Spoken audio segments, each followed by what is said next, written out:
Hello everyone, Assalamu alaikum. This is Jubair Hassan in front of you, and today we are going to practice and learn how to use do and does correctly. We often make mistakes. Do does এর ব্যবহারে কিন্তু আমাদের অনেক ভুল হয় এবং আমরা এটা নিয়ে আসলে কনফিউজ থাকি যে কখন do কখন does ব্যবহার করতে হয়। তো সেই বিষয়গুলো বিস্তারিত শিখবো, চলুন দেখে নেওয়া যাক।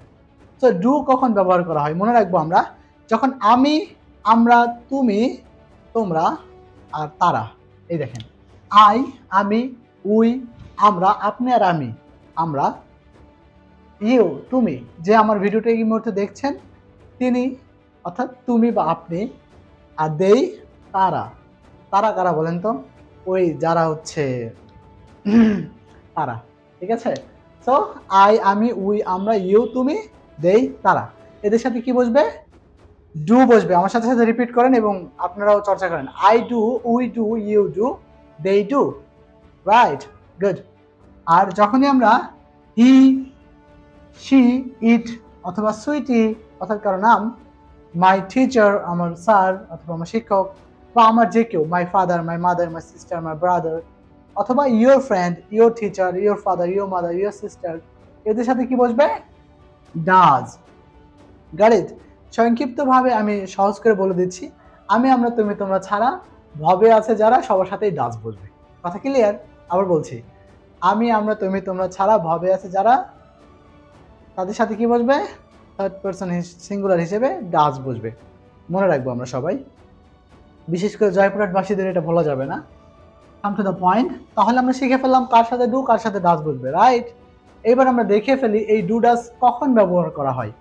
ডু ডাজ ব্যবহার করা হয় সাধারণত নেগেটিভ সেন্টেন্স তৈরি করার জন্য, অর্থাৎ আমরা যদি কখনো কোনো না বোধক কোনো কথা বলতে চাই, না বলতে চাই আমরা কোনো কিছু, ধরেন আমি বলছি যে উই ডোন্ট প্র্যাকটিস ইংলিশ, আমরা ইংরেজি চর্চা করি না, আসলে প্র্যাকটিস করি না, তাই না? আমি কি ঠিক বলেছি? যদি ভুল বলে থাকি কমেন্ট করে জানান যে না স্যার ইউ আর রং, আমরা আসলে প্র্যাকটিস করি। দেখা যায় কে কে ইংরেজি চর্চা করেন আমাকে কমেন্ট করে জানাবেন। Come to the point. So we don't practise English, আমরা ইংরেজি চর্চা করি না। উই ডোন্ট প্র্যাকটিস ইংলিশ, তার মানে আমরা ডোন্ট ইউজ করলাম নেগেটিভ বাক্য তৈরি করার জন্য। আবার যখনই সাবজেক্ট শি, তখনই কিন্তু আমরা ব্যবহার করেছি does not. She does not cook for me, she doesn't cook for me, সে আমার জন্য রান্না করে না। দেখেছেন? একবার উই যখন সাবজেক্ট তখন আমরা বললাম ডোন্ট, আর যখনই সাবজেক্ট শি হয়ে গেল তখনই আমরা কিন্তু বললাম ডাজন্ট বা ডাজ নট। তাহলে আমাদের ডু নট এবং ডাজ নটের মধ্যে কিন্তু আমরা পার্থক্য দেখলাম। আবার প্রথমে আমরা শিখেও ফেললাম যে ডু নট ডাজ নট ব্যবহার করা হয় নেগেটিভ বাক্য তৈরি করার ক্ষেত্রে। পরেরটা দেখি, প্রশ্ন জিজ্ঞাসা করার ক্ষেত্রে আমরা এই ডু ডাজ ব্যবহার করে থাকি। যেমন ডু ইউ লার্ন ইংলিশ, তুমি কি ইংরেজি শেখো? ডু ইউ লার্ন ইংলিশ, তুমি কি ইংরেজি শেখো? ডু ইউ লার্ন ইংলিশ, তুমি কি ইংরেজি চর্চা করো? ডু ইউ প্র্যাকটিস ইংলিশ, তুমি কি আমাকে পছন্দ করো? Do you like me?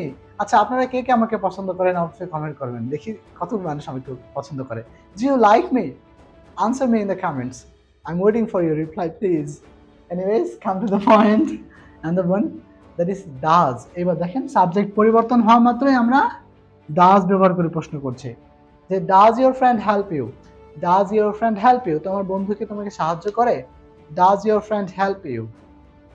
এভাবে আমরা ডু বা ডাজ ব্যবহার করে প্রশ্ন করে থাকি। পরেরটা দেখি আমরা, উই এমফেসাইজ। এমফেসাইজ বলতে কি বোঝায়? কোনো কিছুতে জোর দিয়ে বলা, কনফিডেন্ট হয়ে বলা যে না আমি এটা করি, হ্যাঁ আমি এটাই করি। তখন আমরা এই ডুটাকে অ্যাড করি। যেমন ধরেন আমি বলছি I do want to learn English, I do want to learn English, আমি ইংরেজি শিখতে চাই। I do want to help you, আমি আপনাকে সাহায্য করতে চাই। I do want to help you, আমি আপনাকে সাহায্য করতে চাই। ইউ ডু প্র্যাকটিস ইংলিশ, তুমি ইংরেজি চর্চা করো। মানে করো মানে অবশ্যই করো, মানে এইটাকে জোর দিয়ে বলার ক্ষেত্রে আমরা এরকম ভার্বের সামনে ডু ব্যবহার করি অথবা ডাজ ব্যবহার করি। যখন সাবজেক্ট ওই যে হি, শি, ইট, রানা, সুইটি এরকম কিছু হয় তখন আমরা ডাজ ইউজ করি। যেমন দেখেন বলছি Sweety does love you, Sweety does love you, Sweety আপনাকে ভালোবাসে, রাইট? আচ্ছা, সুইটি কাকে কাকে ভালোবাসে এটাও কি কমেন্ট করতে চান? কমেন্ট করে ফেলেন। সুইটি ডাজ লাভ ইউ, ওকে? তাহলে আমরা ডু ডাজ কখন কখন ব্যবহার করি? তিন ক্ষেত্রে আমরা ডু ডাজ ব্যবহার করি। সেন্টেন্সকে নেগেটিভ করতে হলে ডু বা ডাজ ব্যবহার করা হয়। সেন্টেন্সকে আমরা যদি কোনো কিছু প্রশ্ন করতে চাই, জানতে চাই, তাহলে আমরা ডু বা ডাজ ব্যবহার করি। সিমিলারলি আমরা যদি কোনো কিছুতে জোর দিয়ে কথা বলতে চাই, আমরা যদি কনফিডেন্ট থাকি যে হ্যাঁ এটাই আমি এটাই করি, তাহলে আমরা ডু বা ডাজ ব্যবহার করি। যেমন you do learn English from Fluencia. So don't forget to subscribe our YouTube channel and follow our Facebook page Fluencia Spoken English, and stay connected with us for learning this type of more effective lessons every day. Thank you so much.